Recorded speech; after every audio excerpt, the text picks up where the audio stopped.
Welcome back to ZQ1 Plays, where today we're going to be going over my top 5 major problems with Pokemon the Teal Mask DLC. Let's get right into it. This is ridiculous. As we get into it, I want to thank you so much for subscribing and leaving a like on this video. That helps my content reach new people. I am a small channel trying to grow, and we're getting close to 500 subscribers, which is really, really cool. But let's get into this Pokemon DLC talk. There's just some atrocious things wrong with this DLC that I can't wait to unveil to you today. And these are, despite my tone of voice, less serious than they sound. They're a whole lot more of kind of like an in-game, jokey way of talking about some things that I think are interesting. But let's get into it nonetheless and expect maybe a more serious video about the performance of the Teal Mask shortly. As an honorable mention, first of all, let's talk about how the legendary Pokemon somehow randomly come back to life at exactly the right moment. So if you've played the story, great. If not, spoilers ahead. Click off. 3, 2, 1. Okay, thank you so much. Now, in the middle of the story, as you're trying to help Ogerpon, right at the moment that you need something to kind of jolt the story forward, randomly, the Loyal Three, as they're called, which is Okadogi, Munkidori, and Fezandipiti, randomly bust out of their what you would think is like a grave or a tomb that they've been in, assumedly dead for so long now. They bust out and they're alive, and they steal the masks, and they all of a sudden are big plot devices inside the DLC. How in the world do they explain this? There's no horn, there's no like awakening ritual, there's nobody who's trying to get them to help them. It's just all of a sudden they need to be alive, so they are. I don't know how to describe it, but it is something definitely wrong with it. This is an honorable mention. Okay, number 5. There are infestations all over this Kitakami province, and it's really disturbing, and I really don't know how long I want to spend in this region because of it. First thing that you would notice throughout the region, like 80% of this map is covered with Yanma. And these things are not just like a few here and there. They spawn pretty commonly on any route that they're on, and they are everywhere, especially when you look at like the bodies of water up at the top of the mountain or the first field that you come into. There are dragonflies everywhere, and not like dragonflies that are pretty and it's like, oh, that's nice. No, there's so many that it makes you uncomfortable. Like they could attack you at any moment, and they do.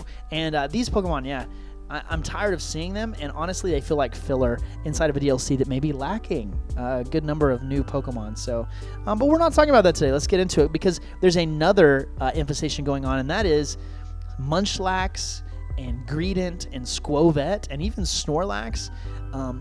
In Kitakami, you can't leave a berry or a piece of food sitting for less than 5 seconds before one of these Pokemon is swarming it.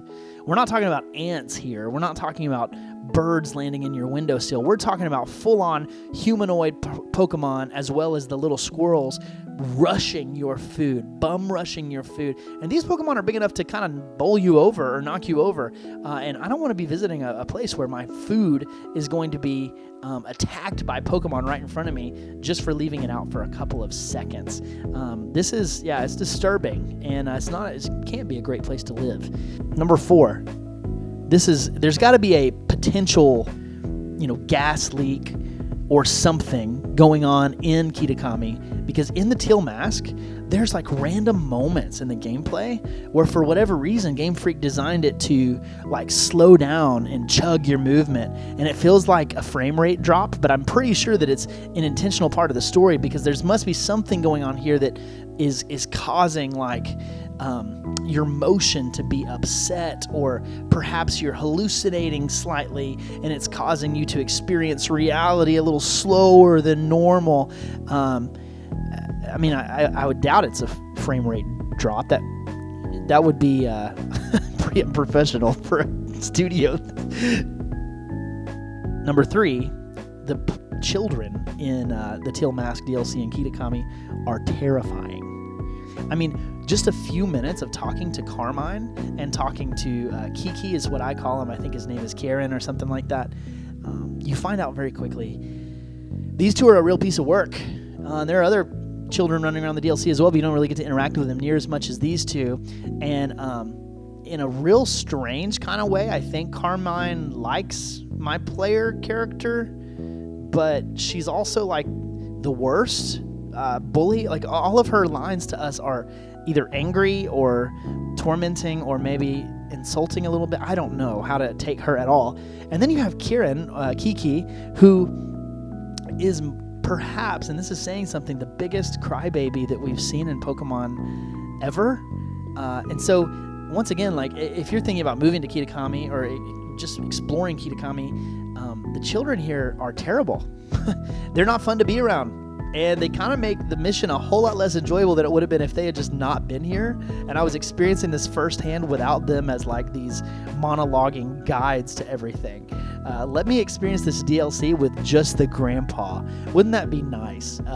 Maybe you're visiting your grandparents in Kitakami, and that's your grandpa, and he's the one teaching you all this stuff. That'd be better, because the children that you meet and that you work with, Carmine and Kiki, terrible people. Number 2 thing that's terribly wrong with the Teal Mask DLC, there's a serial killer demon thing living in the nearby woods. Yes, I'm talking about Blood Moon Ursaluna, and no, it is not a Pokemon. It is not a Pokemon, and you cannot convince me otherwise. There's only one available, quote unquote. You can't evolve any other Ursaring into this Ursaluna, quote unquote. It just happened to appear here in this region, quote unquote. Nuh-uh. This has got to be a dude in a suit. I mean, the thing walks upright. It doesn't even pretend to walk like a bear, like Ursaring or Ursaluna do so often. And not only that, but he's terrifying. At the very least, he's like could be a robot or something, because he uses lasers attacks and stuff. But there is no way that a Pokemon looks like that. This thing has seen some violence in its past, and it is definitely out for blood. And it's scary. Also, using it as a Pokemon in the DLC, there were times when I would send it out to do battle, like auto battle, and it just wouldn't obey me. Look at this terrifying sight. It's just standing there. It's looking at me. It's looking at the grass. It doesn't want to do what I want it to do. And this was the first real moment in Pokemon Scarlet and Violet that I was afraid. So yeah, stay away from Kitakami and stay away from those woods. And finally, probably the number 1 reason to be wary of the Teal Mask is this area has got to be in dire threat of a violent takeover from this random gang that's never even investigated or explained. But you come across trainers of them out in the wild all over Kitakami, and they are some of the most challenging battles in the DLC. Harder than fighting Ogerpon, harder than fighting Kiki or Carmine. These guys usually have 4 Pokemon that are pretty high level and run, special strategies like focus sashes or boosting moves, and they're not easy to beat. There was one that almost took me down, and I was able to luckily have like a level 90 in my party, which helped bail me out. But seriously, this region is on the brink of these Pokemon trainers teaming up and just taking over all power, all authority in the region.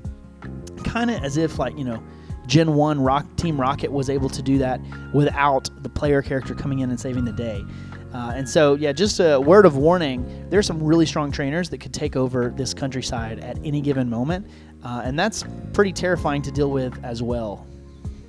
Well, all joking aside, really, the Teal Mask is a problematic game.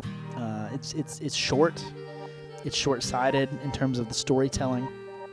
There's not a whole lot of new content here.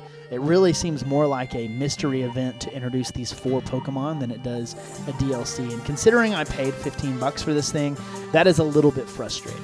And so I guess I'm hoping you can understand my cynicism as I've made this video. But we will talk again soon about some of the performance issues, because this game, to me, there's just no excuse for playing a game like this from this big of a publisher, this big of a studio, and still having these kind of performance issues with no fix in sight, no acknowledgement of the lag in sight. And so, yeah, I hope you guys enjoyed the Teal Mask. I definitely did for a few hours, but there is so much to hate here, and there is so much to kind of point out as not being great. And so, yep, thank you so much for tuning in to Ziggy One Plays, and I'm sure we will be talking again very soon. Peace out.